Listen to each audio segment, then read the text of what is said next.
Genshin Impact is a video game that has taken the world by storm.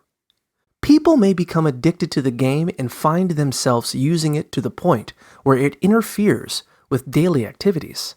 Signs of addiction include playing the game as much as possible, thinking about it while doing other activities, and spending a lot of money on the game's microtransactions. To combat addiction, experts recommend taking a 90-day video game detox to decrease dependence on technology and increase engagement with the real world.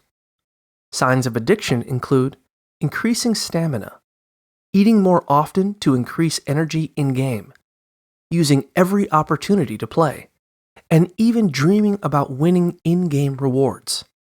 Addicts should first admit they have a problem, then try to gradually lessen the amount of time spent playing the game.